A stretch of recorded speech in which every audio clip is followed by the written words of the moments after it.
ಎಲ್ಲರಿಗೂ ನಮಸ್ಕಾರ. ನನ್ನ ಯೂಟ್ಯೂಬ್ ಚಾನಲ್ಗೆ ಸ್ವಾಗತ. ದ್ವಿತೀಯ PUCಯ ವಿದ್ಯಾರ್ಥಿಗಳೇ, ಇಂದಿನ ವಿಡಿಯೋದಲ್ಲಿ ನಾವು ಅಭಿನವ ಪಂಪ ನಾಗಚಂದ್ರ ಕವಿ ಬರೆದಂತಹ ಕದಡಿದ ಸಲಿಲಂ ತಿಳಿವಂದದೆ ಈ ಕಾವ್ಯ ಭಾಗದ ಎಲ್ಲ ಪ್ರಶ್ನೋತ್ತರಗಳನ್ನು ನೋಡ್ತಾ ಹೋಗೋಣ. ಮೊದಲಿಗೆ ಈ ಕೃತಿಯನ್ನು ರಾಮಚಂದ್ರ ಚರಿತ ಪುರಾಣ ಅಥವಾ ಪಂಪ ರಾಮಾಯಣ ಎಂಬ ಆಕರ ಗ್ರಂಥದಿಂದ ಆರಿಸಿಕೊಂಡಿರುವಂಥದ್ದು. ಭಾಷಾಭ್ಯಾಸ ನೋಡೋಣ. ನಾನಾರ್ಥಕ ಪದಗಳು. ನಾನಾರ್ಥಕ ಪದಗಳು ಅಂದರೆ ಬೇರೆ ಬೇರೆ ಅರ್ಥ ಬರುವಂತಹ ಪದಗಳು. ಒಂದು ಕ್ರಿಯಾಪದ ಇರುತ್ತದೆ, ಇನ್ನೊಂದು ನಾಮಪದ ಇರುವಂಥದ್ದು. ಮೊದಲಿಗೆ ನೋಡೋಣ. ಸೂಳ್ ಅಂದರೆ ಸರದಿ ಅನ್ನುವಂಥ ಅರ್ಥ ಬರ್ತದೆ. ಹಾಗೆ ಇನ್ನೊಂದು ಅರ್ಥ ಸಮಯ. ಕರ ಕೈ, ತೆರಿಗೆ. ರಾಗ ಪ್ರೀತಿ, ಸ್ವರ. ಕಳೆ ಕಾಂತಿ, ಸಸ್ಯದ ಕಸ. ಬಗೆ ವಿಧ, ಯೋಚಿಸು.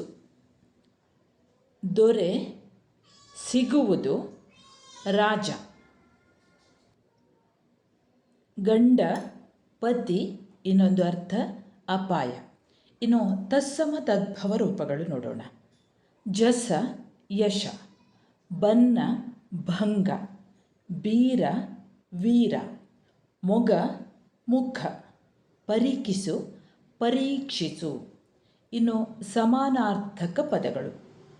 ವಿದ್ಯಾರ್ಥಿಗಳೇ ಗಮನಿಸಿ, ನಿಮ್ಮ ಪರೀಕ್ಷೆಯಲ್ಲಿ ಸಮಾನಾರ್ಥಕ ಪದಗಳನ್ನು ಕೇಳಿದಾಗ ಯಾವುದಾದರೂ ಎರಡು ಸಮಾನಾರ್ಥಕ ಪದಗಳು ಇದ್ದರೆ ಮಾತ್ರ ನಿಮಗೆ 1 ಅಂಕ ಪೂರ್ಣವಾಗಿ ಸಿಗುತ್ತದೆ. ಯಾವುದೇ ಒಂದು ಪದವನ್ನು ಕೊಟ್ಟಾಗ ಅದಕ್ಕೆ 2 ಸಮಾನಾರ್ಥಕ ಪದಗಳನ್ನು ಬರೆಯಬೇಕಾಗ್ತದೆ. ಒಂದನೇ ನೋಡ್ಕೊಳ್ಳಿ. ಪ್ರಮೋದ, ಸಂತೋಷ, ಆನಂದ ಒಂದು ಸಂವತ್ಸರದ ಹೆಸರು. ಸಲಿಲ ನೀರು, ಜಲ, ಉದಕ. ವಕ್ತೃ ಮೊಗ, ಮುಖ, ವದನ, ಆನನ. 4ನೇದು ಪರಾಭವ, ಸೋಲು, ಅಪಜಯ. 5ನೇದು ಕಡುಪು, ಪರಾಕ್ರಮ, ತೋಳ್ಬಲ. ಇವಿಷ್ಟಲ್ಲದೆ ನಿಮ್ಮ ಉಪನ್ಯಾಸಕರು ಬೇರೆ ಅರ್ಥಗಳನ್ನು ಹೇಳಿದ್ದರೆ ಅದನ್ನು ಕೂಡ ನೋಡಿಕೊಳ್ಳಿ. ಈಗ ಒಂದು ವಾಕ್ಯದಲ್ಲಿ ಉತ್ತರಿಸಿ. ಇಲ್ಲಿ ಬಹು ಆಯ್ಕೆ, ಒಂದು ವಾಕ್ಯದಲ್ಲಿ ಉತ್ತರಿಸಿ. ಇದು ಯಾವತ್ತೂ ಕೂಡ ಬಹು ಆಯ್ಕೆಯ ಪ್ರಶ್ನೆಗಳಿಗೆ ಕೇಳುವಂಥದ್ದು. ನೋಡ್ಕೊಳ್ಳಿ. ಈಗ ರಾವಣನ ಎದುರು ಪ್ರತ್ಯಕ್ಷವಾದ ವಿದ್ಯಾದೇವತೆ ಯಾರು? ಉತ್ತರ ಬಹುರೂಪಿಣಿ ವಿದ್ಯೆ. 2ನೇ ಪ್ರಶ್ನೆ, ಯಾರನ್ನು ಕೊಲ್ಲುವುದಿಲ್ಲವೆಂದು ವಿದ್ಯಾದೇವತೆ ಹೇಳಿತು? ಉತ್ತರ ರಾಮ ಲಕ್ಷ್ಮಣರನ್ನು. 3ನೇ ಪ್ರಶ್ನೆ, ಮಯತನೂಜೆ ಎಂದರೆ ಯಾರು? ಉತ್ತರ ಮಯನ ಮಗಳಾದ ಮಂಡೋದರಿ. 4ನೇ ಪ್ರಶ್ನೆ, ಸೀತೆಯನ್ನು ರಾವಣ ಎಲ್ಲಿರಿಸಿದ್ದನು? ಉತ್ತರ ಪ್ರಮದವನದಲ್ಲಿ. 5ನೇ ಪ್ರಶ್ನೆ, ರಾವಣನ ಆಗಮನವನ್ನು ಸೀತೆಗೆ ತೋರಿದವರು ಯಾರು? ಉತ್ತರ ಪ್ರಮದವನದಲ್ಲಿದ್ದ ರಾಕ್ಷಸ ಸ್ತ್ರೀಯರು. 6ನೇ ಪ್ರಶ್ನೆ, ಸೀತೆ ಯಾವುದನ್ನು ಹುಲ್ಲಿಗೆ ಸಮಾನವೆಂದು ಭಾವಿಸಿದಳು? ಉತ್ತರ ರಾವಣನ ರೂಪವನ್ನು. 7ನೇ ಪ್ರಶ್ನೆ, ಸೀತೆ ರಾವಣನನ್ನು ಏನೆಂದು ಬೇಡಿಕೊಂಡಳು? ಉತ್ತರ ರಘುರಾಮನ ಆಯಸ್ಸು ಮತ್ತು ಪ್ರಾಣ ಇರುವವರೆಗೂ ಬರಬೇಡ, ಅಥವಾ ನಿನಗೆ ಕಿಂಚಿತ್ತಾದರೂ ಕರುಣೆ ಎನ್ನುವುದಿದ್ದರೆ ಯುದ್ಧದಲ್ಲಿ ರಘುರಾಮನ ಆಯಸ್ಸು ಮತ್ತು ಪ್ರಾಣ ಇರುವವರೆಗೂ ಬರಬೇಡ ಎಂದು ಬೇಡಿಕೊಂಡಳು. 8ನೇ ಪ್ರಶ್ನೆ, ರಾವಣನಿಗೆ ಯಾರ ಬಗ್ಗೆ ವೈರಾಗ್ಯ ಮೂಡಿತು? ಉತ್ತರ ಸೀತೆಯ ಬಗ್ಗೆ. 9ನೇ ಪ್ರಶ್ನೆ, ವಿಭೀಷಣ ಯಾರು? ಉತ್ತರ ರಾವಣನ ಸಹೋದರ.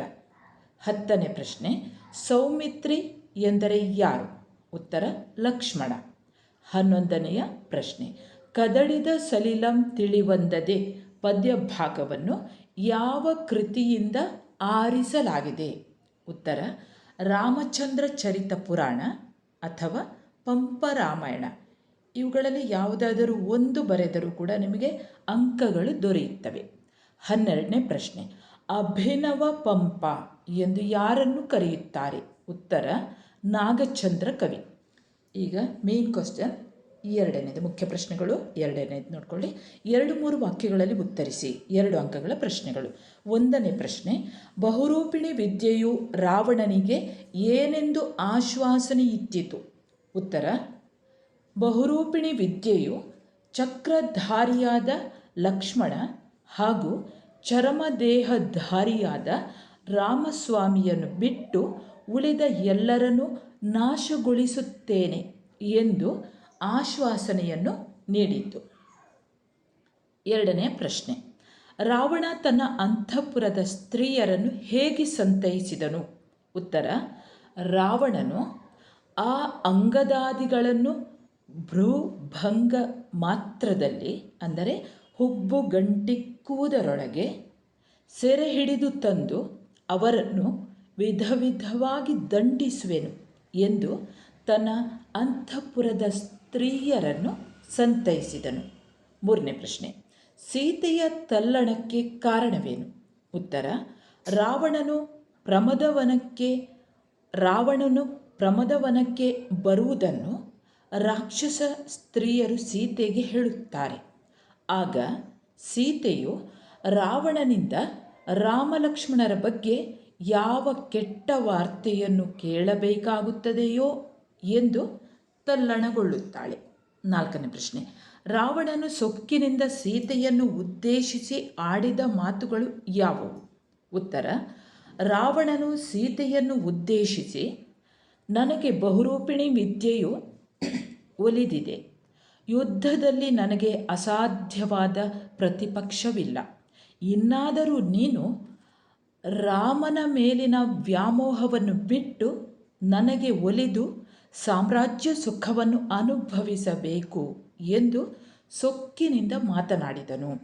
5ನೇ ಪ್ರಶ್ನೆ, ರಾವಣನಿಗೆ ಸೀತೆಯ ಬಗ್ಗೆ ವೈರಾಗ್ಯ ಮೂಡಿದ ಸಂದರ್ಭವನ್ನು ವಿವರಿಸಿ. ಉತ್ತರ, ರಾವಣನು ಸೀತೆಗೆ, ನೀನು ರಾಮನ ವ್ಯಾಮೋಹವನ್ನು ಬಿಟ್ಟು ನನಗೆ ಒಲಿದು ಸಾಮ್ರಾಜ್ಯ ಸುಖವನ್ನು ಅನುಭವಿಸು ಎಂದು ಹೇಳಿದಾಗ ಸೀತೆಯು ರಾವಣನ ಎದುರಿನಲ್ಲೇ ಮೂರ್ಛೆ ತಪ್ಪಿ ನೆಲಕ್ಕೆ ಬೀಳುತ್ತಾಳೆ.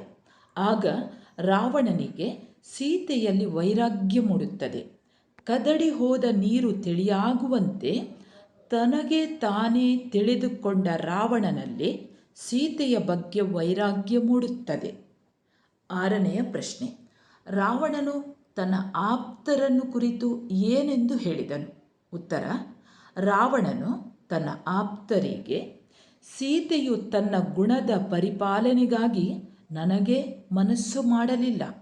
ನನ್ನ ದಿವ್ಯ ಭೂಷಣ ವಸನಗಳನ್ನು ವಸನ ಅಂದರೆ ವಸ್ತ್ರ, ಅವಳು ಆಸೆ ಪಡಲಿಲ್ಲ. ಖೇಚರ ರಾಜ್ಯವನ್ನು ಬಯಸದೆ ಅದನ್ನು ತೃಣ ಸಮಾನವಾಗಿ ಭಾವಿಸಿದಳು. ಹೀಗಾಗಿ ಪೌರುಷದಲ್ಲಿ ವಿಹರಿಸುವ ನಾನು ಪಾಪದಿಂದ ಬಯಸುತ್ತೇನೆಯೇ ಎಂದು ಹೇಳಿದನು. 7ನೇ ಪ್ರಶ್ನೆ, ಈಗಲೇ ಸೀತೆಯನ್ನು ರಾಮನಿಗೆ ಒಪ್ಪಿಸಲು ರಾವಣ ಬಯಸಲಿಲ್ಲ ಏಕೆ? ಉತ್ತರ, ಈಗಲೇ ಸೀತೆಯನ್ನು ರಾಮನಿಗೆ ಒಪ್ಪಿಸಿದರೆ ಇದುವರೆಗೆ ತಾನು ತೋರಿದ ಶೌರ್ಯ, ಪರಾಕ್ರಮ, ವೀರತನ ಮತ್ತು ಅಧಿಕ ಸಾಮರ್ಥ್ಯಗಳು ಹಾಗೂ ಬಿರುದುಗಳು ವ್ಯರ್ಥಗೊಳ್ಳುತ್ತವೆ ಎಂದು ಯೋಚಿಸಿ ರಾವಣನು ಸೀತೆಯನ್ನು ರಾಮನಿಗೆ ಒಪ್ಪಿಸಲು ಬಯಸಲಿಲ್ಲ. 8ನೇ ಪ್ರಶ್ನೆ, ರಾವಣನು ಅಂತಿಮವಾಗಿ ಯಾವ ನಿರ್ಧಾರಕ್ಕೆ ಬಂದನು? ಉತ್ತರ, ರಾವಣನು ಅಂತಿಮವಾಗಿ ಎರಡೂ ಕಡೆಯ ಸೇನೆಗಳು ತನ್ನ ತೋಳ್ಬಲವನ್ನು ಹೊಗಳುವಂತೆ ಯುದ್ಧ ಮಾಡಿ ರಾಮಲಕ್ಷ್ಮಣರನ್ನು ಸೋಲಿಸಿ ಸೆರೆಗೈದು ತಂದು ಅನಂತರ ಸೀತೆಯನ್ನು ರಾಮನಿಗೆ ಒಪ್ಪಿಸುತ್ತೇನೆ ಎಂಬ ನಿರ್ಧಾರಕ್ಕೆ ಬಂದನು. ಪ್ರೀತಿಯ ವಿದ್ಯಾರ್ಥಿಗಳೇ, ಇದೆಲ್ಲ ಪ್ರಶ್ನೋತ್ತರಗಳನ್ನು ನೀವು ನೋಡ್ತಾ ಇದ್ದೀರಿ. ಈಗಾಗಲೇ ಪ್ರಥಮ PUC, ದ್ವಿತೀಯ PUCಗೆ ಸಂಬಂಧಿಸಿದ ಹಾಗೆ ಅನೇಕ ವಿಡಿಯೋಗಳನ್ನು ಹಾಕಿರ್ತೇನೆ. ಅಲ್ಲಿಗೂ ಭೇಟಿ ನೀಡಿ. ನೀವು ನನ್ನ ಚಾನೆಲ್ಗೆ ಹೊಸಬರಾಗಿದ್ದಲ್ಲಿ ಸಬ್ಸ್ಕ್ರೈಬ್ ಮಾಡುವುದನ್ನು ಮರೆಯದಿರಿ. ಹಾಗೂ ನಿಮ್ಮ ಸ್ನೇಹಿತರಿಗೂ ಕೂಡ ಈ ವಿಡಿಯೋವನ್ನು ಶೇರ್ ಮಾಡಿ. ನಾನು ಉಡುಪಿಯಿಂದ ವಾಸಂತಿ ಅಂಬಲಪಾಡಿ ಅಂತ. ಸರಿ ವಿದ್ಯಾರ್ಥಿಗಳೇ, ಪ್ರಶ್ನೋತ್ತರಗಳನ್ನು ಮುಂದುವರಿಸೋಣ. ಮೂರನೆಯ ಮುಖ್ಯ ಪ್ರಶ್ನೆಗಳು. ಸಂದರ್ಭ ಸೂಚಿಸಿ ಸ್ವಾರಸ್ಯ ಬರೆಯಿರಿ. ಒಂದನೆಯ ಪ್ರಶ್ನೆ, ಉಳಿದವರ ಅಳಿವು ಎನಗೇವುದೇಂ? ಆಯ್ಕೆ, ಈ ವಾಕ್ಯವನ್ನು ಅಭಿನವ ಪಂಪನಾದ ನಾಗಚಂದ್ರ ಬರೆದಿರುವ ರಾಮಚಂದ್ರ ಚರಿತ ಪುರಾಣ ಅಥವಾ ಪಂಪ ರಾಮಾಯಣ ಎಂಬ ಕೃತಿಯಿಂದ ಆಯ್ದ ಕದಡಿದ ಸಲಿಲಂ ತಿಳಿವಂದದೆ ಎಂಬ ಪದ್ಯ ಭಾಗದಿಂದ ಆರಿಸಲಾಗಿದೆ. ಈ ವಾಕ್ಯವನ್ನು ರಾವಣನು ಬಹುರೂಪಿಣಿ ವಿದ್ಯೆಗೆ ಹೇಳುವ ಸಂದರ್ಭ ರಾವಣನು ರಾಮಲಕ್ಷ್ಮಣರನ್ನು ಯುದ್ಧದಲ್ಲಿ ಕೊಂದು ಸೀತೆಯನ್ನು ತನ್ನವಳನ್ನಾಗಿ ಮಾಡಿಕೊಳ್ಳಬೇಕೆಂಬ ಉದ್ದೇಶದಿಂದ ಬಹುರೂಪಿಣಿ ವಿದ್ಯೆಯನ್ನು ಒಲಿಸಿಕೊಳ್ಳುತ್ತಾನೆ. ಆಗ ಪ್ರತ್ಯಕ್ಷವಾದ ದೇವತೆಯು ರಾವಣನ ಎದುರು ನಿಂತು ಯಮನ ನಾಲಗೆ ಅಲ್ಲಾಡುವಂತೆ ತನ್ನ ಕೈಯನ್ನು ಮುಂದೆ ಚಾಚಿ ಬೆಸಸು ಬೆಸಸು ಅಂದರೆ ಆಜ್ಞಾಪಿಸು ಆಜ್ಞಾಪಿಸು ಅಥವಾ ಹೇಳು ಹೇಳು ಎಂದು ರಾವಣನನ್ನು ಕೇಳಿತು. ಚಕ್ರಧಾರಿಯಾದ ಲಕ್ಷ್ಮಣ ಹಾಗೂ ಚರಮದೇಹಧಾರಿಯಾದ ರಾಮಸ್ವಾಮಿಯನ್ನು ಬಿಟ್ಟು ಉಳಿದವರನ್ನು ನಾಶಗೊಳಿಸುತ್ತೇನೆ ಎಂದು ಆಶ್ವಾಸನೆಯನ್ನು ನೀಡಿತು. ಆಗ ರಾವಣನು ಉಳಿದವರ ಸಾವಿನಿಂದ ನನಗೇನು ಪ್ರಯೋಜನ ಎನ್ನುತ್ತಾ ದೇವತೆಗೆ ನಮಸ್ಕರಿಸಿ ಶಾಂತಿಜಿನ ಭವನವನ್ನು 3 ಬಾರಿ ಪ್ರದಕ್ಷಿಣೆ ಹಾಕಿ ಅಲ್ಲಿಂದ ಹೊರಬರುವ ರೀತಿ ಇಲ್ಲಿ ವ್ಯಕ್ತವಾಗಿದೆ. ಸ್ವಾರಸ್ಯ, ರಾವಣನ ಅಹಂಕಾರ ಮತ್ತು ರಾವಣನಿಗೆ ಬಹುರೂಪಿಣಿ ವಿದ್ಯೆಯ ಮೇಲಿನ ತಾತ್ಸಾರಗಳು ಈ ಮೇಲಿನ ವಾಕ್ಯದಲ್ಲಿ ವ್ಯಕ್ತಗೊಂಡಿವೆ. ಎರಡನೇ ಪ್ರಶ್ನೆ, ಸಮಧಿಕರಾರ್ ಜಗತ್ರಯದೊಳು ಇನ್ನು ಎನಗೆ? ಆಯ್ಕೆ, ಈ ವಾಕ್ಯವನ್ನು ಅಭಿನವ ಪಂಪನಾದ ನಾಗಚಂದ್ರ ಕವಿ ಬರೆದಿರುವ ರಾಮಚಂದ್ರ ಚರಿತ ಪುರಾಣ ಅಥವಾ ಪಂಪ ರಾಮಾಯಣ ಎಂಬ ಕೃತಿಯಿಂದ ಆಯ್ದ ಕದಡಿದ ಸಲಿಲಂ ತಿಳಿವಂದದೆ ಎಂಬ ಪದ್ಯ ಭಾಗದಿಂದ ಆರಿಸಲಾಗಿದೆ. ರಾವಣನು ಈ ಮೇಲಿನ ವಾಕ್ಯವನ್ನು ತನಗೆ ತಾನೇ ಹೇಳಿಕೊಳ್ಳುತ್ತಾನೆ. ಸಂದರ್ಭ, ರಾವಣನು ರಾಮಲಕ್ಷ್ಮಣರನ್ನು ಯುದ್ಧದಲ್ಲಿ ಕೊಂದು ಸೀತೆಯನ್ನು ತನ್ನವಳನ್ನಾಗಿ ಮಾಡಿಕೊಳ್ಳಬೇಕೆಂಬ ಉದ್ದೇಶದಿಂದ ಬಹುರೂಪಿಣಿ ವಿದ್ಯೆಯನ್ನು ಒಲಿಸಿಕೊಳ್ಳುತ್ತಾನೆ. ಬಹುರೂಪಿಣಿ ವಿದ್ಯೆಯ ಅನುಗ್ರಹವನ್ನು ಪಡೆದ ರಾವಣನು ವಿದ್ಯೆಯನ್ನು ಪರೀಕ್ಷಿಸಿಕೊಳ್ಳುತ್ತಾನೆ. ನಂತರ ಅವನಲ್ಲಿ ಆತ್ಮವಿಶ್ವಾಸವು ಹೆಚ್ಚಾಗುತ್ತದೆ, ಹೃದಯದಲ್ಲಿ ಸಂತೋಷ ತುಂಬಿಕೊಳ್ಳುತ್ತದೆ. ಆಗ ರಾವಣನು 3 ಲೋಕದಲ್ಲಿ ತನಗೆ ಸರಿಸಾಟಿಯಾದವರು ಯಾರೂ ಇಲ್ಲ, ಯುದ್ಧದಲ್ಲಿ ತನ್ನನ್ನು ಎದುರಿಸಿ ಗೆಲ್ಲುವವರು ಯಾರೂ ಇಲ್ಲ ಎಂದು ಸೊಕ್ಕಿನಿಂದ ಹೇಳುವ ಸಂದರ್ಭ ಇಲ್ಲಿ ವ್ಯಕ್ತವಾಗುತ್ತದೆ. ಸ್ವಾರಸ್ಯ, ಈ ಮೇಲಿನ ವಾಕ್ಯವು ರಾವಣನ ಅಹಂಕಾರ ಭಾವವನ್ನು ಪ್ರತಿಬಿಂಬಿಸುತ್ತದೆ. ಮೂರನೆಯ ಸಂದರ್ಭ, ಏನಂ ಕೇಳ್ದಪೆನೋ ಪೊಲ್ಲವಾರ್ತಿಯನ್ ಇನ್. ಆಯ್ಕೆ, ಈ ವಾಕ್ಯವನ್ನು ಅಭಿನವ ಪಂಪನಾದ ನಾಗಚಂದ್ರ ಬರೆದಿರುವ ರಾಮಚಂದ್ರ ಚರಿತ ಪುರಾಣ ಅಥವಾ ಪಂಪ ರಾಮಾಯಣ ಎಂಬ ಕೃತಿಯಿಂದ ಆಯ್ದ ಕದಡಿದ ಸಲಿಲಂ ತಿಳಿವಂದದೆ ಎಂಬ ಪದ್ಯ ಭಾಗದಿಂದ ಆರಿಸಲಾಗಿದೆ. ಈ ಮೇಲಿನ ವಾಕ್ಯವನ್ನು ಸೀತೆಯು ತನಗೆ ಹೇಳಿಕೊಳ್ಳುತ್ತಾಳೆ. ಸಂದರ್ಭ, ಬಹುರೂಪಿಣಿ ವಿದ್ಯೆಯ ಅನುಗ್ರಹವನ್ನು ಪಡೆದ ರಾವಣನು ವಿದ್ಯೆಯನ್ನು ಪರೀಕ್ಷಿಸಿಕೊಳ್ಳುತ್ತಾನೆ. ಅನಂತರ ಅವನಲ್ಲಿ ಆತ್ಮವಿಶ್ವಾಸವು ಹೆಚ್ಚಾಗುತ್ತದೆ, ಹೃದಯದಲ್ಲಿ ಸಂತೋಷ ತುಂಬಿಕೊಳ್ಳುತ್ತದೆ. ಬಹುರೂಪಿಣಿ ವಿದ್ಯೆಯನ್ನು ಒಲಿಸಿಕೊಂಡ ರಾವಣನು ಸೀತೆಯ ತಾವರೆಯಂತಹ ಮುಖವನ್ನು ನೋಡಲು ತುಂಬ ಕಾತರದಿಂದ ಪ್ರಮದವನಕ್ಕೆ ಬರುತ್ತಾನೆ. ಅಲ್ಲಿದ್ದ ರಾಕ್ಷಸ ಸ್ತ್ರೀಯರು ಸೀತೆಗೆ ರಾವಣನ ಬರುವಿಕೆಯನ್ನು ಹೇಳುತ್ತಾರೆ. ಆಗ ಸೀತೆಯು ರಾಮಲಕ್ಷ್ಮಣರ ಬಗ್ಗೆ ಯಾವ ಕೆಟ್ಟ ಸುದ್ದಿಯನ್ನು ಕೇಳಬೇಕಾಗಿದೆಯೋ ಎಂದು ಮನಸ್ಸಿನಲ್ಲಿ ಕಳವಳಗೊಳ್ಳುವ ಸಂದರ್ಭವನ್ನು ಕವಿ ಇಲ್ಲಿ ವರ್ಣಿಸಿದ್ದಾರೆ. ಸ್ವಾರಸ್ಯ, ಈ ಮೇಲಿನ ವಾಕ್ಯವು ಸೀತೆಯ ಆತಂಕ ಭಾವವನ್ನು ವ್ಯಕ್ತಪಡಿಸುತ್ತಿದೆ. ನಾಲ್ಕನೆಯ ಪ್ರಶ್ನೆ, ಅಸಾಧ್ಯವೊಪ್ಪ ಮರುವಕ್ಕಮ್ಮಿಲ್ಲ. ಈ ಮೇಲಿನ ವಾಕ್ಯವನ್ನು ರಾವಣನು ಸೀತೆಯನ್ನು ಉದ್ದೇಶಿಸಿ ಆಡುತ್ತಾನೆ. ಮೊದಲಿಗೆ ನೀವು ಯಾವ ರೀತಿ ಬರಿಬೇಕು ಅನ್ನುವಂಥದ್ದು ನಿಮಗೆ ಗೊತ್ತಿದೆ. ಈ ವಾಕ್ಯವನ್ನು ಅಭಿನವ ಪಂಪನಾದ ನಾಗಚಂದ್ರ ಕವಿ ಬರೆದಿರುವ ರಾಮಚಂದ್ರ ಚರಿತ ಪುರಾಣ ಅಥವಾ ಪಂಪ ರಾಮಾಯಣ ಎಂಬ ಕೃತಿಯಿಂದ ಆಯ್ದ ಕದಡಿದ ಸಲಿಲಂ ಎಂಬ ಪದ್ಯ ಭಾಗದಿಂದ ಆರಿಸಲಾಗಿದೆ ಅನ್ನುವಂಥದ್ದನ್ನು ಮೊದಲು ಬರ್ಕೊಳ್ಳಿ. ನಂತರ ಈ ಮೇಲಿನ ವಾಕ್ಯವನ್ನು ರಾವಣನು ಸೀತೆಯನ್ನು ಉದ್ದೇಶಿಸಿ ಆಡುತ್ತಾನೆ. ಸಂದರ್ಭ: ರಾವಣನು ಸೀತೆಯ ತಾವರೆಯಂತಹ ಮುಖವನ್ನು ನೋಡಲು ತುಂಬ ಕಾತರದಿಂದ ಪ್ರಮದವನಕ್ಕೆ ಬರುತ್ತಾನೆ. ಅಲ್ಲಿದ್ದ ರಾಕ್ಷಸ ಸ್ತ್ರೀಯರು ಸೀತೆಗೆ ರಾವಣನ ಬರುವಿಕೆಯನ್ನು ಹೇಳುತ್ತಾರೆ. ಆಗ ಸೀತೆಯು ರಾಮಲಕ್ಷ್ಮಣರ ಬಗ್ಗೆ ಯಾವ ಕೆಟ್ಟ ಸುದ್ದಿಯನ್ನು ಕೇಳಬೇಕಾಗಿದೆಯೋ ಎಂದು ಕಳವಳಗೊಂಡಿರುತ್ತಾಳೆ. ಆಗ ಸೀತೆಯ ಬಳಿ ಬಂದ ರಾವಣನು ತನಗೆ ಬಹುರೂಪಿಣಿ ವಿದ್ಯೆಯು ಒಲಿದಿದೆ, ಹಾಗಾಗಿ ಯುದ್ಧದಲ್ಲಿ ನನಗೆ ಅಸಾಧ್ಯವಾದ ಎದುರಾಳಿಗಳು ಇಲ್ಲ, ಆದ್ದರಿಂದ ನೀನು ರಾಮನ ಚಿಂತೆಯನ್ನು ಬಿಟ್ಟು ತನಗೆ ಒಲಿದು ಸಾಮ್ರಾಜ್ಯ ಸುಖವನ್ನು ಅನುಭವಿಸು ಎಂದು ಸೀತೆಯನ್ನು ಕುರಿತು ಹೇಳುವ ಸಂದರ್ಭದಲ್ಲಿ ಇಲ್ಲಿ ವ್ಯಕ್ತವಾಗಿದೆ. ಸ್ವಾರಸ್ಯ: ಈ ಮೇಲಿನ ವಾಕ್ಯವು ರಾವಣನ ಅಹಂಕಾರ ಭಾವವನ್ನು ಪ್ರತಿಬಿಂಬಿಸುತ್ತದೆ. ಇನ್ನು 5ನೆಯ ಪ್ರಶ್ನೆ: ರಘು ತನುಜನ ಆಯುಹು ಪ್ರಾಣಂ ಬರೆಗಂ ಬಾರದಿರು. ಉತ್ತರ ಮೊದಲೇ ನಿಮಗೆ ಹೇಳಿದ್ದೇನೆ ಯಾವ ರೀತಿ ಬರಿಬೇಕು ಅನ್ನುವಂಥದ್ದು. ಈ ವಾಕ್ಯವನ್ನು ಅಭಿನವ ಪಂಪನಾದ ನಾಗಚಂದ್ರ ಕವಿ ಬರೆದಿರುವ ರಾಮಚಂದ್ರ ಚರಿತ ಪುರಾಣ ಅಥವಾ ಪಂಪ ರಾಮಾಯಣ ಎಂಬ ಕೃತಿಯಿಂದ ಆಯ್ದ ಕದಡಿದ ಸಲಿಲಂ ತಿಳಿವಂದದೆ ಎಂಬ ಪದ್ಯ ಭಾಗದಿಂದ ಆರಿಸಲಾಗಿದೆ. ಇಲ್ಲಿ ಈ ಮೇಲಿನ ವಾಕ್ಯವನ್ನು ಸೀತೆಯು ರಾವಣನಿಗೆ ಹೇಳುತ್ತಾಳೆ. ಸಂದರ್ಭ: ಸೀತೆಯ ಬಳಿ ಬಂದ ರಾವಣನು ತನಗೆ ಬಹುರೂಪಿಣಿ ವಿದ್ಯೆಯು ಒಲಿದಿದೆ, ಹಾಗಾಗಿ ಯುದ್ಧದಲ್ಲಿ ನನಗೆ ಅಸಾಧ್ಯವಾದ ಎದುರಾಳಿಗಳು ಇಲ್ಲ, ಆದ್ದರಿಂದ ನೀನು ರಾಮನ ಚಿಂತೆಯನ್ನು ಬಿಟ್ಟು ತನಗೆ ಒಲಿದು ಸಾಮ್ರಾಜ್ಯ ಸುಖವನ್ನು ಅನುಭವಿಸು ಎಂದು ಹೇಳುತ್ತಾನೆ.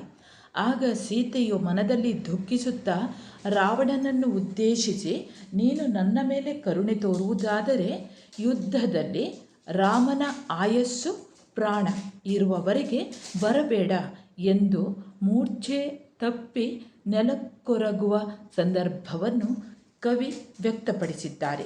ಸ್ವಾರಸ್ಯ: ಈ ಮೇಲಿನ ವಾಕ್ಯವು ಸೀತೆಯ ಆತಂಕ, ದೈನ್ಯತೆ ಹಾಗೂ ಅಸಹಾಯಕ ಭಾವವನ್ನು ವ್ಯಕ್ತಪಡಿಸುತ್ತಿದೆ.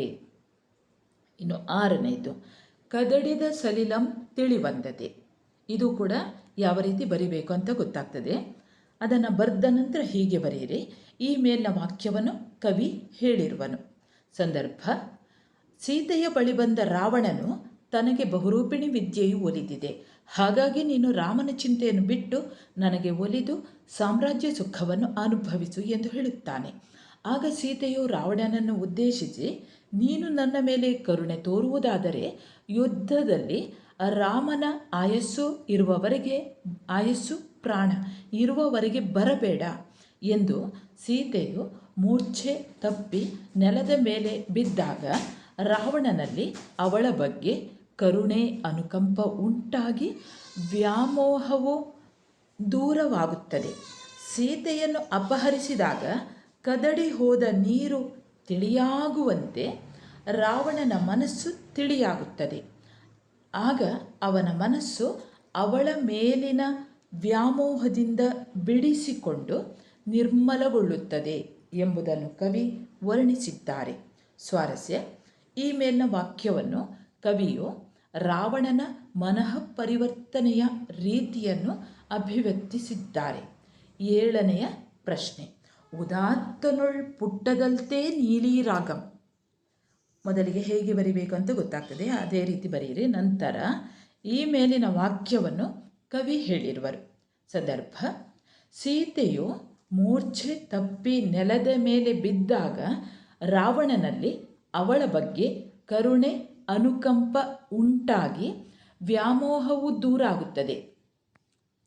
ಸೀತೆಯನ್ನು ಅಪಹರಿಸಿದಾಗ ಕದಡಿ ಹೋದ ನೀರು ತಿಳಿಯಾಗುವಂತೆ ರಾವಣನ ಮನಸ್ಸು ತಿಳಿಯಾಗುತ್ತದೆ.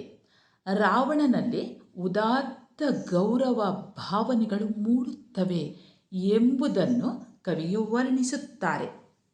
ಸ್ವಾರಸ್ಯ: ಈ ಮೇಲಿನ ವಾಕ್ಯದಲ್ಲಿ ಕವಿಯು ರಾವಣನಂತಹ ಮಹಾನ್ ಧರ್ಮಕ್ಕೆ ವಿರುದ್ಧವಾದ, ರಾವಣನಂತಹ ಮಹಾತ್ಮನಲ್ಲಿಯೂ ಧರ್ಮಕ್ಕೆ ವಿರುದ್ಧವಾದ ಕಾಮುಕತೆ ಹುಟ್ಟುವುದಿಲ್ಲವೇ ಎಂದು ಹೇಳುತ್ತಾ ರಾವಣನ ಉದಾತ್ತ ಗುಣವನ್ನು ಅಭಿವ್ಯಕ್ತಿಸಿದ್ದಾರೆ. 8ನೇ ಪ್ರಶ್ನೆ: ಅಪೇಕ್ಷಿಸುವನೇ ಗುಣಹಾನಿಯನ್ನ ಪಾಪದಿಂ. ಮೊದಲಿಗೆ ಯಾವ ರೀತಿ ಪ್ರಾರಂಭಿಸಬೇಕು ಅನ್ನುವಂಥದ್ದು ನಿಮ್ಗೆ ಗೊತ್ತಿದೆ. ಈ ಮೇಲಿನ ವಾಕ್ಯವನ್ನು ರಾವಣನು ತನಗೆ ತಾನೇ ಹೇಳಿಕೊಳ್ಳುತ್ತಾನೆ. ಸಂದರ್ಭ: ರಾವಣನಿಗೆ ಸೀತೆಯ ಮೇಲೆ ವೈರಾಗ್ಯ ಮೂಡಿದಾಗ ತನ್ನ ಆಪ್ತ ವಲಯವನ್ನು ಸಭೆ ಕರೆಯುತ್ತಾನೆ. ಅವರನ್ನು ಉದ್ದೇಶಿಸಿ ಸೀತೆಯು ತನ್ನ ಪತಿವ್ರತಾ ಗುಣದಿಂದ ನನಗೆ ಒಲಿಯಲಿಲ್ಲ, ಬದಲಿಗೆ ದಿವ್ಯ ಭೂಷಣ ವಸ್ತ್ರಗಳನ್ನಾಗಲಿ ವೈಭವವನ್ನಾಗಲಿ ಬಯಸದೆ ಅವುಗಳನ್ನು ತೃಣ ಸಮಾನವಾಗಿ ಕಂಡಳು. ಇದನ್ನು ಅರಿತ ನಾನು ಸೀತೆಯನ್ನು ನಾನು ಪಾಪಗೈದು ಈಕೆಯನ್ನು ಬಯಸುತ್ತೇನೆಯೇ ಎಂದು ಹೇಳುವ ಸಂದರ್ಭ ಇಲ್ಲಿ ವ್ಯಕ್ತವಾಗಿದೆ. ಸ್ವಾರಸ್ಯ: ಈ ಮೇಲಿನ ವಾಕ್ಯವು ರಾವಣನಲ್ಲಿ ಉಂಟಾದ ಪಶ್ಚಾತ್ತಾಪದ ಭಾವವನ್ನು ವ್ಯಕ್ತಪಡಿಸಿದೆ. 9ನೇದ್ದು: ಕಂದರ್ಪ ವಿಮೋಹದಿಂದ ಅಗಲ್ಚಿದೆ. ಈ ಮೇಲಿನ ವಾಕ್ಯವನ್ನು ರಾವಣನು ತನಗೆ ತಾನೇ ಹೇಳಿಕೊಳ್ಳುತ್ತಾನೆ. ಮೊದಲಿಗೆ ಹೇಗೆ ಬರಿಬೇಕಂತ ಗೊತ್ತಿದೆ ಅಲ್ವ ನಿಮಗೆ? ಸರಿ. ಸಂದರ್ಭ: ಸೀತೆಯು ಮೂರ್ಛೆ ಹೋಗಿರುವುದನ್ನು ಕಂಡ ರಾವಣನು ಅವಳ ಬಗ್ಗೆ ಮರುಕದಿಂದ ಚಿಂತಿಸುತ್ತಾನೆ. ಸೀತಾಪಹರಣ ಮಾಡಿದ್ದಕ್ಕಾಗಿ ಅವನಲ್ಲಿ ಪಶ್ಚಾತ್ತಾಪ ಮೂಡಿದೆ. ಪ್ರಾಣಪ್ರಿಯರಾದ ರಾಮ ಸೀತೆಯನ್ನು ತಾನು ತನ್ನ ಕರ್ಮವಶದ ಕಾರಣದಿಂದ ಕಾಮಮೋಹಿತನಾಗಿ ದೂರ ಮಾಡಿದೆ. ಇದರಿಂದಾಗಿ ತನ್ನ ಕುಲದ ಹಿರಿಮೆ ನಾಶವಾಯಿತು. ಎಂತಹ ಅವಿವೇಕಿ ತಾನು ಎಂದು ರಾವಣನು ಯೋಚಿಸುವ ಈ ಸಂದರ್ಭದಲ್ಲಿ ವ್ಯಕ್ತವಾಗಿದೆ. ಸ್ವಾರಸ್ಯ: ಈ ಮೇಲಿನ ವಾಕ್ಯದಲ್ಲಿ ರಾವಣನಲ್ಲಿ ಉಂಟಾದ ಪಶ್ಚಾತ್ತಾಪದ ಭಾವವನ್ನು ವ್ಯಕ್ತಪಡಿಸಲಾಗಿದೆ. 10ನೆಯ ಪ್ರಶ್ನೆ: ರಣಾಗ್ರದೊಳ್ ಪಿಡಿದು ತಂದು ಆಂ ಕೊಟ್ಟ ಪೆಂ. ಪ್ರಾರಂಭಿಸುವುದು ಹೇಗೆ ಅಂತ ಗೊತ್ತಿದೆ ನಿಮಗೆ. ಈ ಮೇಲಿನ ವಾಕ್ಯವನ್ನು ರಾವಣನು ತನಗೆ ತಾನೇ ಹೇಳಿಕೊಳ್ಳುತ್ತಾನೆ. ಸಂದರ್ಭ: ಕೆಲವೊಂದು ಅಕ್ಷರಗಳ ಪ್ರಿಂಟ್ ಮಿಸ್ಟೇಕ್ ಇದೆ, ಸರಿ ಮಾಡಿಕೊಳ್ಳಿ, ನೋಡಿ ನೀವು ಬರೆಯುವುದಿದ್ರೆ. ಸಂದರ್ಭ: ರಾವಣನು ಸೀತಾಪಹರಣ ಮಾಡಿದ್ದಕ್ಕಾಗಿ ಪಶ್ಚಾತ್ತಾಪ ಪಟ್ಟು ಅವಳನ್ನು ರಾಮನಿಗೆ ಹಿಂತಿರುಗಿಸುವ ನಿರ್ಧಾರಕ್ಕೆ ಬರುತ್ತಾನೆ. ಆದರೆ ಅವನು ಆ ಕೂಡಲೇ ಆಕೆಯನ್ನು ರಾಮನಿಗೆ ಒಪ್ಪಿಸಿದರೆ ಇದುವರೆಗೆ ತಾನು ತೋರಿದ ಪರಾಕ್ರಮ ಮತ್ತು ಅಧಿಕ ಸಾಮರ್ಥ್ಯಗಳು ಹಾಗೂ ಬಿರುದುಗಳು ವ್ಯರ್ಥಗೊಳ್ಳುತ್ತವೆ ಎಂದು ಯೋಚಿಸಿ ರಾವಣನು ಸೀತೆಯನ್ನು ರಾಮನಿಗೆ ಒಪ್ಪಿಸಲು ಬಯಸಲಿಲ್ಲ. ರಾವಣನು ಅಂತಿಮವಾಗಿ ಎರಡೂ ಕಡೆಯ ಸೇನೆಗಳು ತನ್ನ ತೋಳ್ಬಲವನ್ನು ಹೊಗಳುವಂತೆ ಯುದ್ಧ ಮಾಡಿ ಸೌಮಿತ್ರಿ ರಾಘವರನ್ನು ಸೋಲಿಸಿ ಸೆರೆಗೈದು ತಂದು ಅನಂತರ ಸೀತೆಯನ್ನು ರಾಮನಿಗೆ ಒಪ್ಪಿಸಬೇಕು ಎಂದು ಯೋಚಿಸುತ್ತಾನೆ.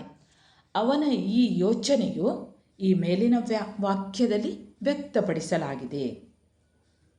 ಸ್ವಾರಸ್ಯ: ಈ ಮೇಲಿನ ವಾಕ್ಯದಲ್ಲಿ ರಾವಣನ ವೀರತನ ಮತ್ತು ಉದಾತ್ತ ಭಾವವನ್ನು ವ್ಯಕ್ತಪಡಿಸಲಾಗಿದೆ.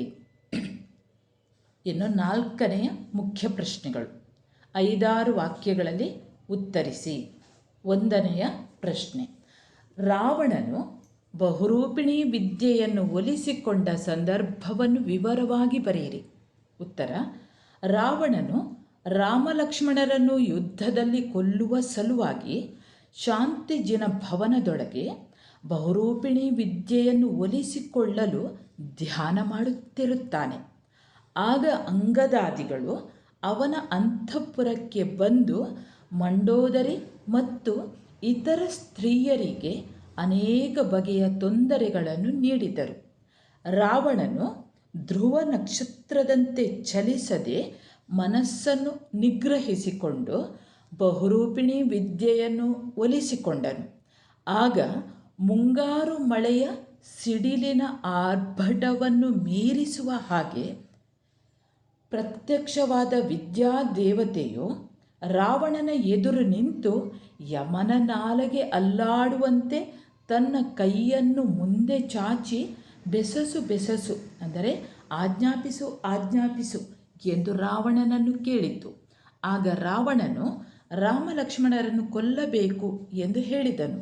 ಆಗ ವಿದ್ಯಾದೇವತೆಯು ಚಕ್ರಧಾರಿಯಾದ ಲಕ್ಷ್ಮಣ ಹಾಗೂ ಚರಮದೇಹಧಾರಿಯಾದ ರಾಮ ಇವರನ್ನು ಬಿಟ್ಟು ಉಳಿದ ಎಲ್ಲರನ್ನೂ ನಾಶಗೊಳಿಸುತ್ತೇನೆ ಎಂದು ಆಶ್ವಾಸನೆಯನ್ನು ನೀಡಿತು. ಆಗ ರಾವಣನು, ಉಳಿದವರ ಸಾವಿನಿಂದ ನನಗೇನು ಪ್ರಯೋಜನ ಎನ್ನುತ್ತಾ ಆ ದೇವತೆಗೆ ನಮಸ್ಕರಿಸಿ ಶಾಂತಿಜಿನ ಭವನಕ್ಕೆ 3 ಬಾರಿ ಪ್ರದಕ್ಷಿಣೆ ಹಾಕಿದನು. ಹೀಗೆ ರಾವಣನು ಬಹುರೂಪಿಣಿ ವಿದ್ಯೆಯನ್ನು ಒಲಿಸಿಕೊಂಡನು. 2ನೇ ಪ್ರಶ್ನೆ. ಪ್ರಮದವನದಲ್ಲಿ ರಾವಣ ಸೀತೆಯರ ನಡುವೆ ನಡೆದ ಸಂಭಾಷಣೆಯನ್ನು ವಿವರಿಸಿರಿ. ಉತ್ತರ. ರಾವಣನು ರಾಮಲಕ್ಷ್ಮಣರನ್ನು ಯುದ್ಧದಲ್ಲಿ ಕೊಂದು ಸೀತೆಯನ್ನು ತನ್ನವಳನ್ನಾಗಿ ಮಾಡಿಕೊಳ್ಳಬೇಕೆಂಬ ಉದ್ದೇಶದಿಂದ ಬಹುರೂಪಿಣಿ ವಿದ್ಯೆಯನ್ನು ಒಲಿಸಿಕೊಳ್ಳುತ್ತಾನೆ. ಅನಂತರ ಸೀತೆಯನ್ನು ಒಲಿಸಿಕೊಳ್ಳಲು ಪ್ರಮದವನಕ್ಕೆ ಬರುತ್ತಾನೆ. ಪ್ರಮದವನಕ್ಕೆ ಬಂದ ರಾವಣನನ್ನು ನೋಡಿದ ಸೀತೆಯು ಅವನ ರೂಪವನ್ನು ಹುಲ್ಲಿಗೆ ಸಮನಾಗಿ ಕಾಣುತ್ತಾಳೆ. ಆದರೂ ರಾವಣ ರಾಮಲಕ್ಷ್ಮಣರ ಬಗ್ಗೆ ಯಾವ ಕೆಟ್ಟ ವಾರ್ತೆಯನ್ನು ಕೇಳಬೇಕಾಗುತ್ತದೆಯೋ ಎಂದು ಸೀತೆ ತಲ್ಲಣಗೊಳ್ಳುತ್ತಾಳೆ.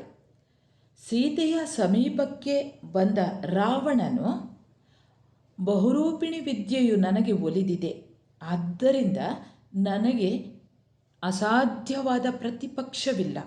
ಹಾಗಾಗಿ ನೀನು ರಾಮನ ಮೇಲಿನ ವ್ಯಾಮೋಹವನ್ನು ಬಿಟ್ಟು ನನಗೆ ಒಪ್ಪಿಕೊಂಡು ಸಾಮ್ರಾಜ್ಯ ಸುಖವನ್ನು ಅನುಭವಿಸು ಎಂದು ಸೊಕ್ಕಿನಿಂದ ನುಡಿದನು. ಇದನ್ನು ಕೇಳಿದ ಸೀತೆಯು, ನನ್ನ ಮೇಲೆ ಕರುಣೆ ತೋರುವುದಾದರೆ ದಶಗಂಠನೇ ಯುದ್ಧದಲ್ಲಿ ರಘುರಾಮನ ಆಯಸ್ಸು ಪ್ರಾಣ ಇರುವವರೆಗೆ ನನ್ನ ಹತ್ತಿರ ಬರಬೇಡ ಎಂದು ದೈನ್ಯದಿಂದ ಬೇಡಿಕೊಂಡು ಮೂರ್ಛೆ ತಪ್ಪಿ ನೆಲಕ್ಕೆ ಉರುಳಿದಳು. ಇದನ್ನು ಕಂಡ ರಾವಣನಿಗೆ ಸೀತೆಯ ಬಗ್ಗೆ ವ್ಯಾಮೋಹ ದೂರವಾಗಿ ಅನುಕಂಪ ಉಂಟಾಯಿತು. ಹೀಗೆ ಪ್ರಮದವನದಲ್ಲಿ ರಾವಣ ಮತ್ತು ಸೀತೆಯರ ನಡುವೆ ಸಂಭಾಷಣೆ ನಡೆಯಿತು. ಇನ್ನು 3ನೆಯ ಪ್ರಶ್ನೆ. ರಾವಣನ ಮನಃ ಪರಿವರ್ತನೆಯ ಸಂದರ್ಭವನ್ನು ಕವಿ ಹೇಗೆ ಚಿತ್ರಿಸಿದ್ದಾನೆ ವಿವರಿಸಿ. ಉತ್ತರ. ರಾವಣನು ಸೀತೆಯನ್ನು ಒಲಿಸಿಕೊಳ್ಳಲು ಪ್ರಮದವನಕ್ಕೆ ಬರುತ್ತಾನೆ. ಬಹುರೂಪಿಣಿ ವಿದ್ಯೆಯು ನನಗೆ ಒಲಿದಿದೆ, ಆದ್ದರಿಂದ ಈಗ ನನಗೆ ಅಸಾಧ್ಯವಾದ ಪ್ರತಿಪಕ್ಷವಿಲ್ಲ. ಹಾಗಾಗಿ ನೀನು ರಾಮನ ಮೇಲಿನ ವ್ಯಾಮೋಹವನ್ನು ಬಿಟ್ಟು ನನ್ನನ್ನು ಒಪ್ಪಿಕೊಂಡು ಸಾಮ್ರಾಜ್ಯ ಸುಖವನ್ನು ಅನುಭವಿಸು ಎಂದು ಸೊಕ್ಕಿನಿಂದ ಹೇಳಿದಾಗ ಇದನ್ನು ಕೇಳಿದ ಸೀತೆಯು, ನನ್ನ ಮೇಲೆ ಕರುಣೆ ತೋರುವುದಾದರೆ ದಶಕಂಠನೇ ಯುದ್ಧದಲ್ಲಿ ರಘುರಾಮನ ಆಯಸ್ಸು ಪ್ರಾಣ ಇರುವವರೆಗೆ ನನ್ನ ಹತ್ತಿರ ಬರಬೇಡ ಎಂದು ದೈನ್ಯದಿಂದ ಬೇಡಿಕೊಂಡು ಮೂರ್ಛೆ ತಪ್ಪಿ ನೆಲಕ್ಕುರುಳುತ್ತಾಳೆ. ಅದನ್ನು ಕಂಡ ರಾವಣನಿಗೆ ಅವಳ ಬಗ್ಗೆ ಅನುಕಂಪ ಕರುಣೆ ಮೂಡುತ್ತದೆ. ತನ್ನ ಕರ್ಮಫಲದಿಂದ ಕೆಟ್ಟ ಕೆಲಸವನ್ನು ಮಾಡಿಬಿಟ್ಟೆ, ಸೀತೆಯ ಈ ಸ್ಥಿತಿಗೆ ತಾನೇ ಕಾರಣ ಎಂದು ತನ್ನನ್ನು ತಾನೇ ನಿಂದಿಸಿಕೊಳ್ಳುತ್ತಾನೆ. ಕದಡಿ ಹೋದ ನೀರು ತನಗೆ ತಾನೇ ತಿಳಿಯಾಗುವಂತೆ ಸೀತೆಯ ಮೇಲಿನ ಕಾಮ ವ್ಯಾಮೋಹದಿಂದ ಹಾಳಾಗಿದ್ದ ರಾವಣನ ಮನಸ್ಸು ತಿಳಿಯಾಗುತ್ತದೆ. ಸೀತೆಯ ಬಗೆಗೆ ಅವನಲ್ಲಿ ವೈರಾಗ್ಯ ಮೂಡುತ್ತದೆ. ರಾವಣನು ತನ್ನ ಉದಾತ್ತ ಗುಣವನ್ನು ತೋರುತ್ತಾನೆ. ಸಂಜೆಯ ಸೂರ್ಯಾಸ್ತದ ಸಮಯದಲ್ಲಿ ಸೂರ್ಯನಿಗೆ ಕೆಂಪು ಬಣ್ಣ ಹೇಗೆ ಅಂಟಿಕೊಂಡಿರುತ್ತದೋ ಹಾಗೆ ಸ್ವಲ್ಪ ಸಮಯದ ನಂತರ ಅದಕ್ಕೆ ಅಂಟಿಕೊಂಡಿದ್ದ ಕೆಂಪು ಬಣ್ಣ ಕಳೆದು ಹೋಗುವಂತೆ ರಾವಣನಲ್ಲಿ ಸೀತೆಯ ಮೇಲೆ ವ್ಯಾಮೋಹ ಉಂಟಾದರೂ ಸಹ ರಾವಣನ ಒಳ್ಳೆಯ ನಡತೆಯಿಂದ ಸೀತೆಯ ಬಗೆಗಿನ ಕಳಂಕ ಕಳಚಿ ಹೋಗುತ್ತದೆ ಎಂದು ಕವಿಯು ರಾವಣನ ಮನಃ ಪರಿವರ್ತನೆಯ ಸಂದರ್ಭವನ್ನು ಬಹು ಸೊಗಸಾಗಿ ಚಿತ್ರಿಸಿದ್ದಾನೆ. ಇನ್ನು 4ನೆಯ ಪ್ರಶ್ನೆ, ರಾವಣನಲ್ಲಿ ಕಂಡುಬರುವ ಪಶ್ಚಾತ್ತಾಪವನ್ನು ಕವಿ ಹೇಗೆ ನಿರೂಪಿಸಿದ್ದಾರೆ? ಉತ್ತರ: ರಾವಣನು ಸೀತೆಗೆ ನೀನು ರಾಮನ ವ್ಯಾಮೋಹವನ್ನು ಬಿಟ್ಟು ನನಗೆ ಒಲಿದು ಸಾಮ್ರಾಜ್ಯ ಸುಖವನ್ನು ಅನುಭವಿಸು ಎಂದು ಹೇಳಿದಾಗ ಸೀತೆಯು ರಾವಣನ ಕಣ್ಣೆದುರಿನಲ್ಲೇ ಮೂರ್ಛೆ ತಪ್ಪಿ ನೆಲಕ್ಕೆ ಉರುಳಿದಳು. ಆಗ ಸೀತೆಯ ಬಗ್ಗೆ ರಾವಣನಲ್ಲಿ ವ್ಯಾಮೋಹ ಅಳಿದು ಕರುಣೆ ಅನುಕಂಪಗಳು ಉಂಟಾದ ಮೇಲೆ ಅವನ ಮನಸ್ಸು ಪರಿವರ್ತನೆಗೊಳ್ಳುತ್ತದೆ. ತಾನು ಮಾಡಿದ ಸೀತಾಪಹರಣದಂತಹ ಪಾಪ ಕಾರ್ಯಕ್ಕಾಗಿ ಪಶ್ಚಾತ್ತಾಪ ಹೊಂದುವುದನ್ನು ಕಾಣಬಹುದು. ರಾಮ ಸೀತೆಯರು ಒಬ್ಬರಿಗೊಬ್ಬರು ಅನ್ಯೋನ್ಯತೆಯಿಂದ ಇದ್ದರು. ವಿಧಿ ಆಟದ ಕಾರಣದಿಂದ ಕಾಮಮೋಹಿತನಾಗಿ ತಾನು ಇವರಿಬ್ಬರನ್ನೂ ದೂರ ಮಾಡಿದೆ. ನನ್ನ ಈ ಅವಿವೇಕತನದಿಂದ ನನ್ನ ಕುಲದ ಹಿರಿಮೆ ನಾಶವಾಯಿತು ಎಂದು ಪರಿತಪಿಸುತ್ತಾನೆ. ಅಲ್ಲದೆ ತನ್ನ ಕೆಲಸದಿಂದಾಗಿ ಎಲ್ಲೆಡೆ ತನಗೆ ಅಪಕೀರ್ತಿ ತುಂಬಿಕೊಂಡಿತಲ್ಲ ಎಂದು ಪಶ್ಚಾತ್ತಾಪ ಪಡುತ್ತಾನೆ. ವಿಭೀಷಣನ ಒಳ್ಳೆಯ ಮಾತುಗಳಿಗೆ ಕಿವಿಕೊಡದೆ ವಿನಯವಂತನಾದ ಅವನನ್ನು ಗದರಿಸಿ ಗರ್ಜಿಸಿ ದುರ್ವ್ಯಸನಿ ಎಂದು ಹೇಳಿ ಅವನನ್ನು ಹೊರಗಟ್ಟಿದೆ. ಸೀತೆಯ ಮೇಲಿನ ಕಾಮ ವ್ಯಾಮೋಹಕ್ಕೆ ಒಳಗಾಗಿ ಅದರಿಂದ ಆಗಬಹುದಾದ ಅಪಕೀರ್ತಿಯ ಬಗ್ಗೆ ಯೋಚಿಸದೆ ಹೀನನಾಗಿ ಬಿಟ್ಟೆ. ಇಂತಹ ಮೋಹಕ್ಕೆ ಒಳಗಾಗುವವರು ಯಶಸ್ಸಿನ ಕೀರ್ತಿ, ಸೋಲಿನ ಬಗೆಗಿನ ಭಯ, ಶ್ರೇಷ್ಠತೆಯಿಂದ ಕೂಡಿದ ಮನಸ್ಸಿನ ಕೇಡು, ಪುಣ್ಯದ ನಾಶ, ಆತ್ಮೀಯ ಜನರ ಸಂಕಟ, ಜನರ ಅಪವಾದ ಇವುಗಳಿಗೆ ಅಂಜುವುದಿಲ್ಲ. ಅಂತೆಯೇ ತಾನೂ ಸಹ ಇವುಗಳಿಗೆ ಅಂಜದೆ ಪಾಪ ಮಾಡಿಬಿಟ್ಟೆನಲ್ಲ ಎಂದು ರಾವಣ ಪಾಪ ಪ್ರಜ್ಞೆಯಲ್ಲಿ ನರಳುತ್ತಾನೆ. ಹೀಗೆ ರಾವಣನು ತಾನು ಮಾಡಿದ ಕೆಲಸಕ್ಕೆ ಪಶ್ಚಾತ್ತಾಪ ಪಡುತ್ತಾನೆ. ಇನ್ನು 5ನೆಯ ಪ್ರಶ್ನೆ, ಕದಡಿದ ಸಲಿಲಂ ತಿಳಿವಂದದೆ ಕಾವ್ಯ ಭಾಗದಲ್ಲಿ ಕಂಡುಬರುವ ರಾವಣನ ವ್ಯಕ್ತಿತ್ವವನ್ನು ವಿಮರ್ಶಿಸಿ ನಿಮ್ಮ ಮಾತುಗಳಲ್ಲಿ ಉತ್ತರಿಸಿ. ಉತ್ತರ: ರಾವಣನು ಆರಂಭದಲ್ಲಿ ರಾಮಲಕ್ಷ್ಮಣರ ವಿರುದ್ಧ ಯುದ್ಧದಲ್ಲಿ ಗೆಲುವನ್ನು ಹೊಂದಲು ಬಹುರೂಪಿಣಿ ವಿದ್ಯೆಯನ್ನು ತಪಸ್ಸಿನ ಮೂಲಕ ಒಲಿಸಿಕೊಳ್ಳುತ್ತಾನೆ. ಇಲ್ಲಿ ಅವನ ಏಕಾಗ್ರತೆ, ಹಿಡಿದ ಕೆಲಸವನ್ನು ಸಾಧಿಸುವ ಛಲವನ್ನು ಅವನಲ್ಲಿ ಕಾಣಬಹುದು. ರಾಮಲಕ್ಷ್ಮಣರನ್ನು ತಾನು ಕೊಲ್ಲಲಾಗದು ಎಂದು ವಿದ್ಯಾದೇವತೆ ಹೇಳಿದ ನಂತರವೂ ಯುದ್ಧಕ್ಕೆ ಸಿದ್ಧನಾಗುತ್ತಾನೆ. ಸೀತೆ ಇದ್ದ ಪ್ರಮದವನಕ್ಕೆ ಬಂದಾಗಲೂ ಆತ ಸೀತೆಗೆ ರಾಮನನ್ನು ಮರೆತು ತನ್ನ ಸಾಮ್ರಾಜ್ಯ ಸುಖವನ್ನು ಅನುಭವಿಸು ಎಂದು ಹೇಳುತ್ತಾನೆ. ಬಹುರೂಪಿಣಿ ವಿದ್ಯೆಯು ಒಲಿದಿರುವುದರಿಂದ 3 ಲೋಕದಲ್ಲಿಯೇ ತನಗೆ ಸರಿಸಾಟಿಯಾದವರು ಯಾರೂ ಇಲ್ಲ, ಹಾಗೆ ಪ್ರತಿಪಕ್ಷವೂ ಇಲ್ಲ ಎಂದು ಆತ ಹೇಳುತ್ತಾನೆ. ಆದರೆ ಸೀತೆ ಮೂರ್ಛೆ ತಪ್ಪಿದಾಗ ಅವಳ ಮೇಲಿನ ವ್ಯಾಮೋಹ ದೂರಾಗಿ ಅವಳಲ್ಲಿ ಅನುಕಂಪ, ಕರುಣೆ ಉಂಟಾಗುತ್ತದೆ. ಕದಡಿದ ನೀರು ತಿಳಿಯಾಗುವಂತೆ ರಾವಣನ ಮನಸ್ಸು ತಿಳಿಯಾಗುತ್ತದೆ. ಸಂಜೆಯ ಸೂರ್ಯನಿಗೆ ಹತ್ತಿದ ಕೆಂಪು ಬಣ್ಣ ಅದು ಹೇಗೆ ಶಾಶ್ವತವಾಗಿರುವುದಿಲ್ಲವೋ ಹಾಗೆ ರಾವಣನಂತಹ ಉದಾತ್ತರಲ್ಲಿ, ಉದಾತ್ತ ಅಂದರೆ ಶ್ರೇಷ್ಠರಾದವರಲ್ಲಿ ಉಂಟಾದ ಕೆಟ್ಟ ಭಾವನೆಗಳು ಅವರಲ್ಲಿ ಶಾಶ್ವತವಾಗಿ ಉಳಿಯುವುದಿಲ್ಲ ಎಂಬುದನ್ನು ಕಾಣಬಹುದು.